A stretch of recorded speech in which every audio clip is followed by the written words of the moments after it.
Ang programang ito ay hatid sa inyo ng Air 21. Sagot ko, padala mo!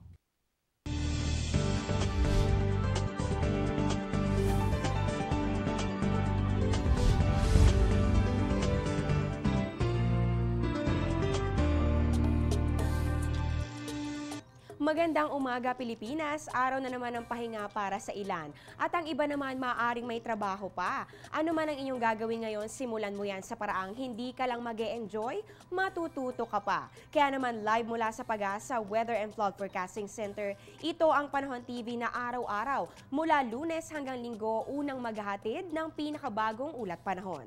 Ako po si Amor La Rosa, kasama nyo ngayong Sabado, May 18, 2013. Bago po tayo magpatuloy, balikan muna natin ang mga natutunan o natuklasan natin sa mga nakalipas sa mga araw. Naging madalas po ang mga naranasang thunderstorms sa linggong ito. At bukod po sa heavy rain showers, may dala rin po itong lightning at thunder ang mga ganitong senaryo. Pero paano nga ba nabubuo ang pagkidlat at pagkulog? Paliwanag po ni Mr. Samuel Durano, weather forecaster ng Pag-asa, nagkakaroon po tayo ng rising and descending of air. So ayan po yung mga arrows na nakikita ninyo. At dahil po dito nagkakaroon po ng banggaan ang mga water droplets or ice crystals. At dito po nagkakaroon naman po ng separation ang mga charges. Ito po yan. Kung mapapansin ninyo, ito po nga positive charges ay nasa itaas sa bahagi ng ulap at ang negative naman po ay nandito po mismo sa base ng cloud. Nagkakaroon po yan ng build up at dahil po nga opposite attracts, dito po nagkakaroon po ng lightning o pagkidlat. Kapag po merong pagkidlat, nagkakaroon rin po ng extreme heating. At ayon nga po kay Mr. Duran, ito po'y maaaring umabot pa ng 30,000 degrees Celsius. So pag nangyari na po ito, nagkakaroon din po ng expansion of air at saka naman po nagkakaroon ng shockwave na siyang nagdudulot ng thunder o pagkulog. At theoretically po, sabay po itong nangyayari. Pero dahil ang light po ay nagtatravel ng mas mabilis kesa po sa sound, nauna natin maobserbahan ang pagkidlat kesa po sa pagkulog. Ayan po, tandaan po natin yung bagong kaalaman na naman yan para sa ating mga kababayan. At eto naman ngayon po para ihatid na sa atin ang laman ng 5 AM weather forecast. At pati na rin po ang aasahan natin sa mga susunod na mga araw. Makakasama natin si Mr. Fernando Cada na weather forecaster ng Pag-asa. Good morning, Mr. Cada. Good morning din sa iyo, Amor, at magandang umaga rin po sa ating mga taga-subaybay ng Panahon TV.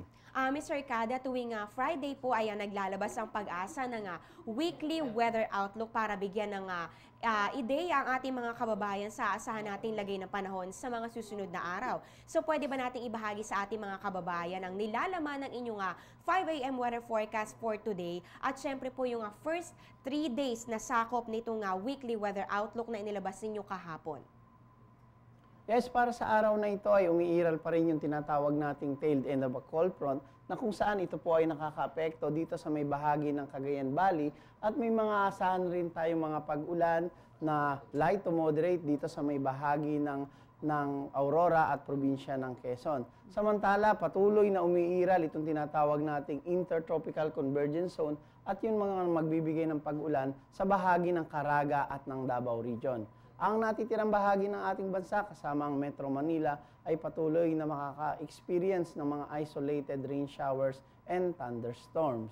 Samantala, yung sa susunod na araw, pagsapit ng araw ng Linggo at ng Lunes, ay umiiral pa rin ang tinatawag nating cold front, kaya magbibigay pa rin ito ng mga light to moderate rains dito sa may bahagi ng Northern Luzon, samantalang ang ating tinatawag na intertropical convergence zone ay mag-oscillate o patuloy na tataas o bababa, kaya magkakaroon ng mga occasionally na mahina hanggang sa mga katamtamang pag-ulan sa may bahagi ng Mindanao. Ang natitirang bahagi naman ng Luzon at ng Kabisayan ay magiging maganda naman ang panahon na magkakaroon lamang ng mga isolated rain showers at thunderstorms. Okay po, Mr. Fernando Cada, ngayon po na alam na natin ang magiging lagay ng ating panahon ngayong araw at sa mga susunod pa. Ito naman, maiba naman po tayo, punta naman tayo sa usaping hangin. Dahil ito po, no, ayon po sa ating mga paliwanag sa ating mga weather systems, kapag po mainit ang hangin, ito po ay umaangat at dahil po ito ay mas magaan, ito po ay pumupunta sa itaas. So, ibig sabihin po nito, hot air rises. Pero bakit po minsan nakakaramdam pa rin tayo ng matinding init dito po mismo sa ating natin sa ground. At ito naman po, kaugnay naman po nito at kabaliktaran naman kapag naman po tayo ay umaakyat sa mga matataas na lugar katulad po ng mga bundok, sa halip po na uminit pa lalo yung ating pakiramdam dahil lalo po tayong lumalapit sa sikat ng araw dahil tayo po ay papataas. Pero bakit po lalo lumalamig yung ating temperatura? Ano po ba yung paliwanag dito? Yes, Amor, at para sa dagdag kaalaman, para sa ating mga kababayan, may dalawang katangian kasi yung ating warm and cold air. So, ibig sabihin, yung katangian ng warm air, makikita natin sa figure na ito, ibig sabihin, ang air particles o molecule ay halos magkakalayo. Samantalang ang cold air ay dense o magkakalapit, kaya inaasahan natin na mas mabigat ang cold air sa warm air. Kaya yun ang unang dahilan kung bakit umaangat ang warm air. At nararamdaman natin na kahit umaangat ang warm air, dito sa ground ay mainit pa rin yung ating nararamdaman. Unang dahilan yan ay yung terrestrial radiation o outgoing long wave radiation. Ibig sabihin yan, yung sikat ng araw ay bumabalik galing naman sa lupa o yung sa singaw ng ating ground, kaya mas mainit na temperature yung ating nararanasan kahit nandito tayo sa baba o sa ground, kahit ang hangin ay patuloy na tumataas dahil nga yung katangian ng warm air.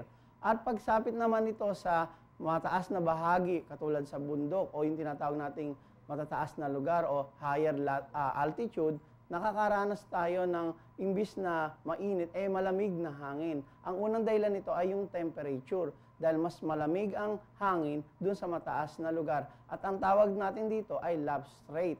Ibig sabihin, temperature decreases with height.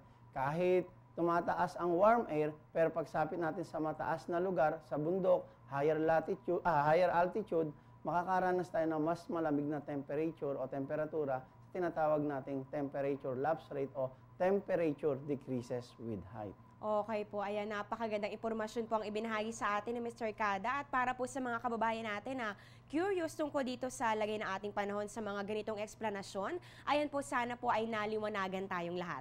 Maraming salamat po Mr. Fernando Kada sa inyong binahagi impormasyon tungkol sa lagay ng ating panahon. Maraming salamat din sa iyo, Amor, at magandang umaga din sa iyo. Ayan nga po at natunghayan natin si Mr. Kada na weather forecaster dito po mismo sa Pag-asa. Ngayon naman dumako na tayo sa sunrise at sa sunset. Sisikat po ang araw mamayang 5:27 a.m. at lulubog naman ito 6:17 p.m. Ang moonrise natin ay 11:54 a.m., moonset 11:49 p.m., illumination po natin ay 48%. Para po sa ating face of the moon ako ngayong pong May 18, 2013, sa ganap po na 12:34 p.m., meron po tayong first quarter moon.